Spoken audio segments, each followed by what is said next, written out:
Hello everyone, welcome back to my channel. You are not my bride का next episode लेकर आई हूँ। Please channel को subscribe करना, लाइक करना और कमेंट करके मुझे बताना कि यह एपिसोड आपको कैसा लगा है।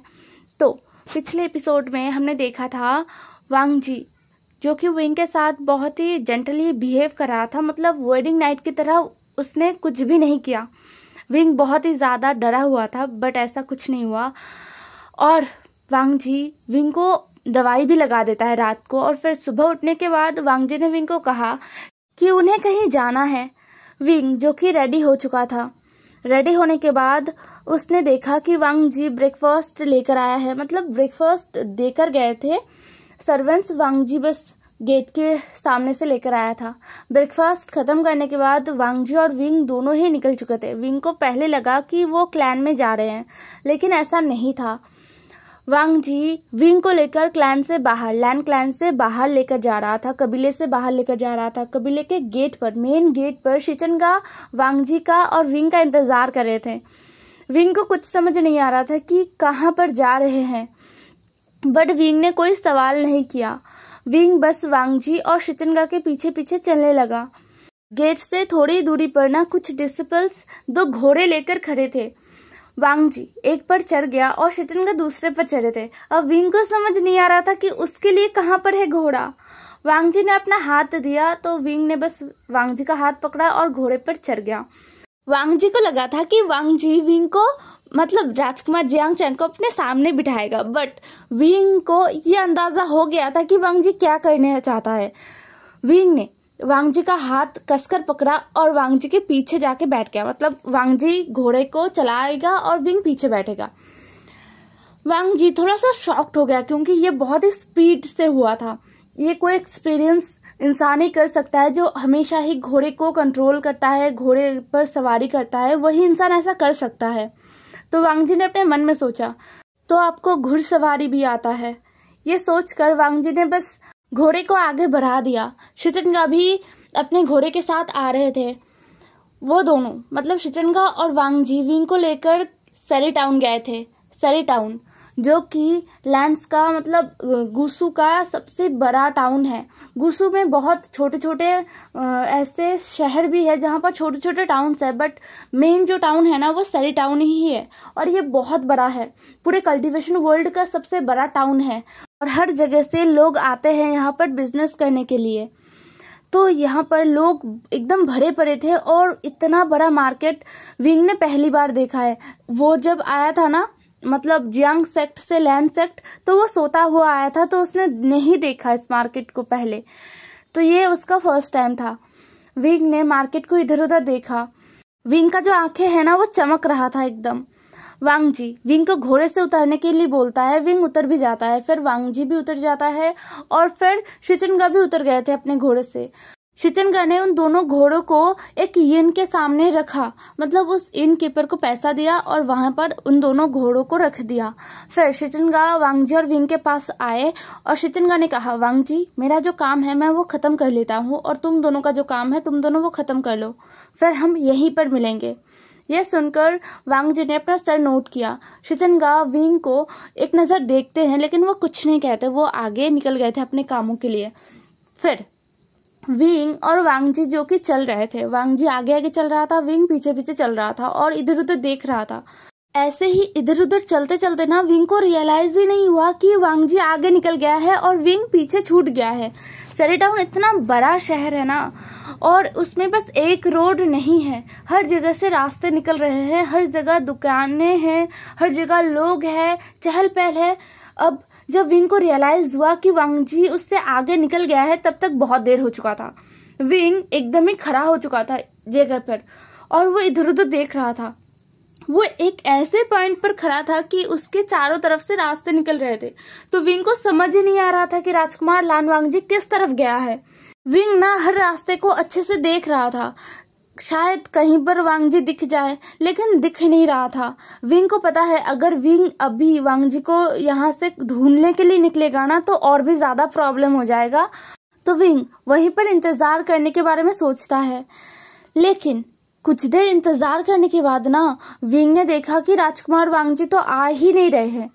तो विंग आगे बढ़ने लगा और इधर उधर ढूंढने लगा। वो एक रास्ते में घुस गया था, मतलब एक छोटा सा गली टाइप था जहाँ पर दुकानें थे, लोग भी थे लेकिन ज़्यादा नहीं। वहाँ पर चला गया था। वहाँ पर जाने के बाद ना वो वहाँ पर भी वांगजी को ढूंढ रहा था। तभी विंग को महसूस हुआ कि कोई उसका पीछा कर रहा है। विंग पहले तो इस बात को इग्नोर करता है, लेकिन ये महसूस जब और भी ज़्यादा स्ट्रांगली होने लगा ना कि कोई उसका पीछा कर रहा है, तब विंग एकदम ही अलर्ट हो गया था। वो अपने आसपास मतलब अपने आप को चेक कर रहा था कि कहीं पर कुछ मिल जाए, बट उसके पास कुछ भी नहीं था। उसका तलवार भी नहीं था। उसका तलवार तो जियांग सेक्ट में ही रह गया था। मैडम यू ने विंग का तलवार विंग को नहीं दिया था। विंग आते वक्त भी अपने साथ कुछ भी नहीं लेकर आया था। उसके पास ना पैसा है, ना उसके पास अपने आप को प्रोटेक्ट करने के लिए कोई हथियार है, ना कुछ। लेकिन विंग घबराया नहीं, क्योंकि विंग को मार्शल आर्ट आता है। इसीलिए विंग बिना घबराए आगे बढ़ता रहा। लेकिन उसका जो चलने का स्पीड है ना, वो बढ़ चुका था। विंग अभी एक ही बात सोच रहा था कि इस गली से निकलना है। इस गली में दुकानें हैं, लोग हैं, लेकिन बहुत ही कम लोग हैं। तो विंग को जहाँ पर बहुत ज़्यादा लोग हैं, चहल पहल है, वहाँ पर जाना होगा। इसके लिए विंग को इस गली से निकलना होगा। इसलिए विंग जल्दी जल्दी चल रहा था। विंग निकलने ही वाला था, तभी किसी ने विंग के पीछे से विंग का जो कंधा है ना, वो पकड़ लिया। विंग जो कि तुरंत ही रिएक्ट करता है और उस इंसान का हाथ पकड़ के ना एकदम मोड़ देता है। उसके पैरों पर भी लात मारता है और उस इंसान को घुटनों पर बिठा देता है, जिसके चलते उस इंसान को लगा था और वो इंसान ना चिल्ला उठा था। एकदम ही चिल्ला कर बोलता है, विंग क्या कर रहे हो। किसी के मुंह से अपना रियल नेम सुनकर ना विंग एकदम शॉक्ड हो गया था। उसने उस इंसान का चेहरा ना देखने की कोशिश किया। वो इंसान एकदम काले कपड़ों में ढका हुआ था। उसका चेहरा एकदम काले पर्दे से ढका हुआ था, मतलब एक नकाब उसने अपने चेहरे पर ओढ़ा हुआ था। तो विंग उस इंसान का फेस पकड़ता है और उस नकाब को हटाता है। फिर विंग देखता है कि ये जियांग चंग है। विंग ने अपना दांत पीसते हुए बोला, बेवकूफ इंसान, कोई ऐसा करता है और तुम यहाँ पर क्या कर रहे हो। जियांग चंग ने कहा, पहले मुझे छोड़ो, मुझे दर्द हो रहा है।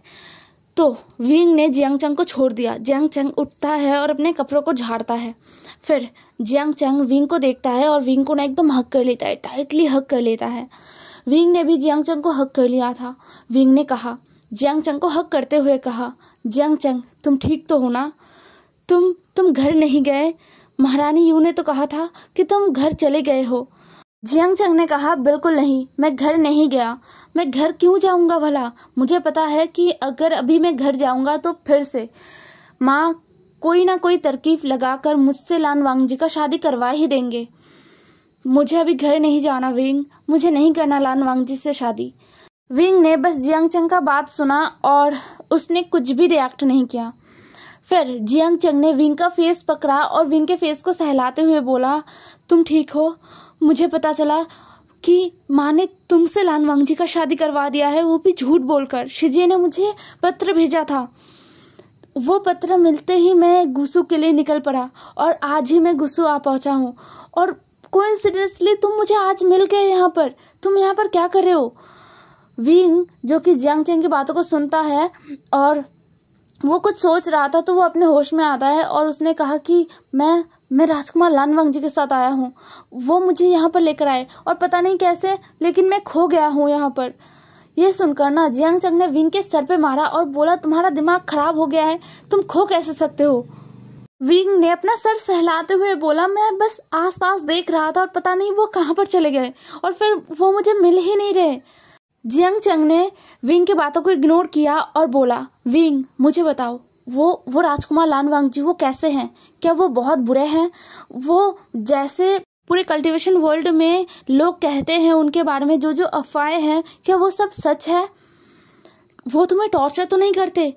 और ऊपर से तुम वहाँ पर मेरे नाम को लेकर गए हो, तो वो तुम्हें टॉर्चर कर रहे हैं क्या। अगर वो तुम्हें किसी भी तरीके से परेशान करे तो विंग चलो मेरे साथ, तुम्हें लान क्लैन लौटना नहीं पड़ेगा। चलो हम दोनों मिलकर भाग जाते हैं। विंग ने जियांग चंग का बातें सुना और विंग ने कहा, तुम्हारा दिमाग खराब हो गया है जियांग चंग, क्या बकवास कर रहे हो, भाग चलना। अगर अभी हम भागे ना, अगर अभी मैं भागा तो ये तो पक्का है कि लान क्लैन वाले जियांग सेक्ट पर हमला कर देंगे और फिर सब खत्म। फिर हम क्या बताएंगे फिर अंकल जियांग को, महारानी यू को मैं क्या जवाब दूंगा? तुम क्या जवाब दोगे अपने मदर और फादर को? जियांग चंग बोलता है, चुप करो विंग, मुझे अब अपनी मदर और फादर के बारे में कुछ भी नहीं सुनना।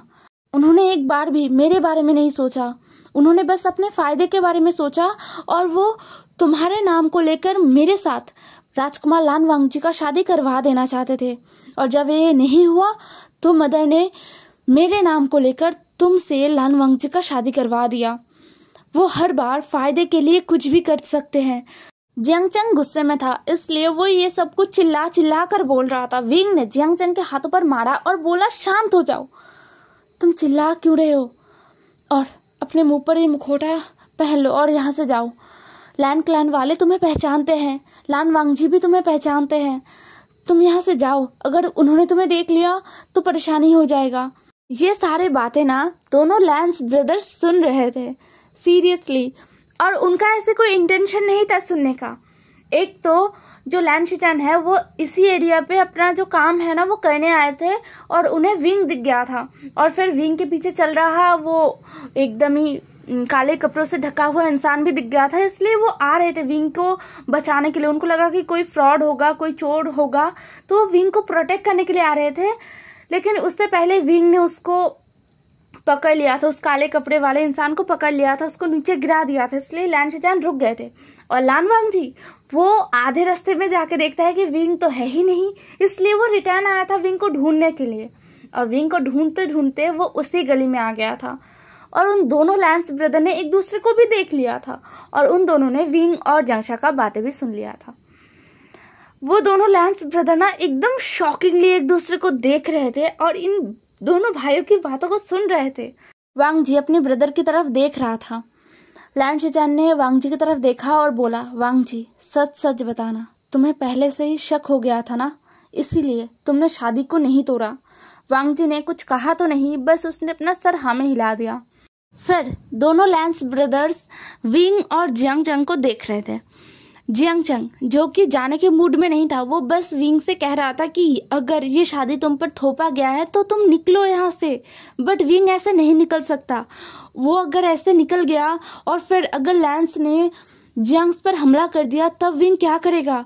वो कभी भी जियांग्स के साथ गद्दारी नहीं कर सकता, कभी भी नहीं। जियांग्स ने उसे पाला है, उसे इतना बड़ा किया है। जब वो दर दर भटक रहा था तब जियांग्स ने ही उसे संभाला था। जब उसके पास खाने के लिए कुछ भी नहीं था तब अंकल जियांग ने उसे खाना खिलाया था विंग को। तो वो अंकल जियांग के साथ तो गद्दारी नहीं कर सकता है। इसीलिए विंग ने कहा, नहीं, मैं यहाँ से नहीं जा सकता, अंकल जियांग के लिए मुझे यहाँ पर रहना होगा। उनके वजह से आज मैं जिंदा हूँ। उन्होंने मुझे खिलाया पिलाया, इतना बड़ा किया, इतना काबिल किया, और अब मैं उनसे गद्दारी नहीं कर सकता हूँ, बिल्कुल भी नहीं। मेरा पूरा लाइफ उन पर है, मैं उनके लिए अपना पूरा लाइफ सैक्रिफाइस कर सकता हूँ। जियांग चंग, तुम जाओ, तुम अपनी ज़िंदगी को जियो। मैं चाहता हूँ कि तुम खुश रहो अपनी ज़िंदगी में, और मेरे बारे में मत सोचना, मैं खुश रहूँगा, मैं किसी भी हालत में खुश रहता हूँ, तुम्हें पता है ना। ये बोलकर विंग ने जियांग चंग को एक बार दोबारा से हक किया। जियांग चंग, जिसके आंखों में आंसू आ गए थे, उसने रोते हुए कहा, माफ़ कर दो, मुझे माफ़ कर दो, मैं बहुत ज़्यादा सेल्फिश भाई हूँ, मैं बहुत ही ज़्यादा सेल्फिश भाई हूँ कि मैं भाग रहा हूँ तुम्हें छोड़कर यहाँ पर। विंग ने अपना सर नाम में हिलाया और बोला, नहीं, तुम इस वर्ल्ड के सबसे बेस्ट भाई हो, सबसे बेस्ट भाई। फिर विंग ने जियांग चंग के आंखों का जो आंसू है ना वो पोंछ दिया, और फिर जियांग चंग ना वहाँ से जाने लगा। लेकिन विंग ने ना जियांग चंग को रोक लिया और बोला, मुझे कुछ पैसे दे जाओ, मेरे पास कुछ नहीं है, मुझे भूख लगा है। जियांग चंग ने कहा, क्या तुम बिना पैसे के घर से निकल आए? विंग जो कि अपने पूरे मूड में आ गया था, क्योंकि वो बिल्कुल भी नहीं चाहता कि जियांग चंग अभी रोते हुए यहाँ से जाए या फिर उदास एक चेहरा लेकर जाए, इसलिए विंग नौटंकी करते हुए बोलता है, वो क्या है ना, मैं अपने हस्बैंड के साथ आया था, इसलिए मुझे लगा कि मुझे पैसे की ज़रूरत नहीं पड़ेगा। विंग के बातों को सुनकर ना जियांग चंग अपना दांत पीस लेता है और बोलता है, चुप रहो, हस्बैंड के साथ आए थे? हाँ, वो लान वांगजी, वो भी कितना बेवकूफ़ और कितना बदतमीज इंसान है, वो तुम्हें छोड़कर कैसे खो सकता है? विंग ने कहा, अरे बुद्धू, मैं खो गया हूँ, वो नहीं खोए। जियांग चंग को पता चल रहा था कि विंग बस उसका मूड हल्का करने के लिए ये सब कुछ कह रहा है। तो जियांग चंग ने ज़्यादा कुछ नहीं कहा, उसने बस कुछ पैसे निकाले, मतलब कुछ सिक्के निकाले सोने के, और उसने विंग को दे दिया और बोला कि कुछ अच्छे से खा लेना, ठीक है। और हाँ, मैं कुछ दिनों तक येलिंग में रहूँगा, इसलिए अगर कुछ भी प्रॉब्लम हुआ, अगर कोई भी परेशानी हुआ, अगर लैंस तुम्हें परेशान करते हैं ना, तो मेरे पास पत्र भेज देना या फिर तुम खुद आ जाना, मैं हूँ वहाँ पर और मैं तुम्हारे साथ रहूँगा हमेशा। विंग ने अपना सर हाँ में हिलाया और फिर जियांग चंग ने अपने मुखौटे को एकदम ठीक करता है और वहाँ से निकल जाता है। फिर विंग, जो कि अभी तक अपना एक बनी स्माइल दिखा रहा था और एक अलग सा ही नेचर जियांग चंग के सामने दिखा रहा था ना, वो एकदम ही शांत हो गया था और उसके चेहरे से वो स्माइल गायब हो गया था और उसके चेहरे पर ना उदासी आ गया था।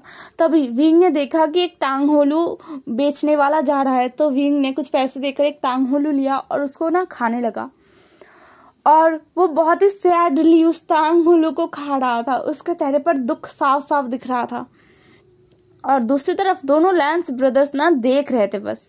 वांग जी अपने ब्रदर की तरफ देखता है और बोलता है, ब्रदर आप जाइए अपने काम कीजिए, और हाँ, इस बारे में अंकल से अभी बात मत कीजिएगा। ये सुनकर ना लैन शिचैन थोड़ा सा कंफ्यूज हो गए थे, बट उन्हें लगता है हाँ, अगर वांग जी कुछ कर रहा है तो ज़रूर इसके पीछे कोई रीज़न होगा, इसीलिए लैन शिचैन ने ज़्यादा कुछ नहीं पूछा, उन्होंने बस अपना सर हाँ में हिला दिया। फिर वांग जी अपने ब्रदर के पास से निकल के आ गया था। वांग जी विंग के पास जाता है और विंग को टांग होलू खाते हुए ना देखता है। विंग, जो कि बस अपने टांग होलू पर फोकस किए हुए उसको खा रहा था एक जगह पर खड़ा होकर। विंग ने अपने सामने वांग जी को नोटिस ही नहीं किया क्योंकि वो अपने ख्यालों में खोया हुआ था, साथ में वो टांग होलू भी खा रहा था। तो वांग जी ने विंग को मतलब अपने ख्यालों के दुनिया से बाहर निकाला और कहा कि अब हम चले। विंग पहले तो वांग जी को देखकर थोड़ा सा घबरा गया था, लेकिन उसने बाद में खुद को संभाल लिया और फिर उसने अपना सर हाँ में हिला दिया। वांग जी ने विंग को कहा कि इस तरफ आओ। विंग, जो कि वांग जी के साथ साथ चल रहा था इस बार, क्योंकि वो दोबारा से खोना नहीं चाहता था। वांग जी, जो कि चलते हुए, उसने विंग का हाथ पकड़ लिया। सडनली जैसे ही वांग जी ने विंग का हाथ पकड़ा ना, विंग का पूरा बॉडी एकदम शिवर कर उठा था। विंग अपनी तिरछी नजरों से वांग जी को देख रहा था। वांग जी ने विंग के नजर को इग्नोर किया और एकदम वो रास्ते की तरफ देख रहा था। विंग वांग जी के हाथ से अपना हाथ छुड़ाने की कोशिश करता है, मतलब धीरे से निकालने की कोशिश करता है, बट वांग जी ने टाइटली पकड़ा और रास्ते की तरफ देखते हुए उसने कहा, हाथ पकड़े रहो वरना फिर से गुम जाओगे। अगर इस बार तुम खो गए तो मैं ढूंढने नहीं आऊंगा। यह सुनकर ना विंग ने कुछ भी रिएक्ट नहीं किया और उसने अपना हाथ भी वांग जी से हटाया नहीं। वांग जी ने टाइटली विंग का हाथ एकदम होल्ड किए हुए था। वांग जी विंग को लेकर कुछ शॉप्स में जाता है जहाँ पर सामान रखे हुए थे, जो घर के सामान होते हैं ना, वो किचन के सामान। विंग को कुछ भी समझ नहीं आ रहा था कि ये क्यों ले रहे हैं। वांग जी हर एक चीज ले रहा था जो किचन में जरूरत होता है, बर्तन और भी जितने भी चीजें जरूरत के होते हैं ना, सब। विंग पहले तो एकदम शांत होकर देख रहा था कि चल क्या रहा है यहाँ पर, लेकिन जब वांग जी ने पूरा किचन का सामान ले लिया ना, एकदम सब कुछ ले लिया, तब जाके विंग ने पूछा, राजकुमार लान वांग जी, अब क्या कर रहे हो? क्या ये सब कुछ किचन में ज़रूरत होगा? यह सुनकर वांग जी ने अपना सर हाँ में हिला दिया कि हाँ, ये सब कुछ किचन में ही ज़रूरत होगा। विंग ने सोचा कि जिस किचन से वांग जी और विंग का डिनर आता है, लंच आता है, ब्रेकफास्ट आता है, सर्वेंट्स देकर जाते हैं, उसमें ज़रूरत होगा शायद, इसलिए ना विंग ने कुछ भी नहीं कहा। वांग जी ने शॉप ओनर से कहा कि ये सारा जो सामान है ना, ये सब कुछ कबीले में वो लोग भेज दे। शॉप ओनर ने भी एकदम वो करके अपना सर हाँ में हिला दिया था, वो अपने सेकंड प्रिंस को कैसे मना कर सकते हैं। तो शॉप ओनर ने भी हाँ बोल दिया था और फिर वांग जी विंग को लेकर, विंग का हाथ पकड़ के विंग को लेकर दूसरी जगह पर गया और वहां पर जाके ना मसाले खरीदने लगे थे। विंग एकदम ही कंफ्यूज था कि इतने सारे मसाले क्यों।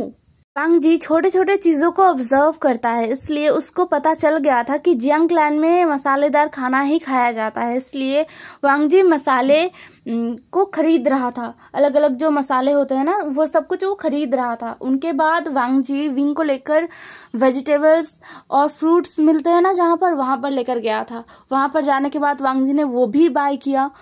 विंग को समझ नहीं आ रहा था कि क्या क्लैन के सेकंड प्रिंस पूरे क्लैन के लिए बाजार करते रहते हैं, क्या पूरे क्लैन का जो खाने पीने का सामान है सब कुछ क्लैन के सेकंड प्रिंस ही अरेंज करते हैं। विंग को बिल्कुल भी समझ में नहीं आ रहा था। हे एवरीवन, आज का एपिसोड यहीं पर ख़त्म होता है, तो ज़रूर बताना कमेंट में कि कैसा लगा। वांग जी और लैन शिचान उन दोनों को तो सब कुछ पता चल गया है कि जियांग ने क्या किया है, और उससे भी इम्पोर्टेंट बात वांग जी कर क्या रहा है। क्या लगता है आगे का सीन कैसा होने वाला है? वांग जी इतना सारा किचन का सामान खरीद क्यों रहा है? ज़रूर बताना कमेंट में, ठीक है? बाय बाय, कल मिलेंगे।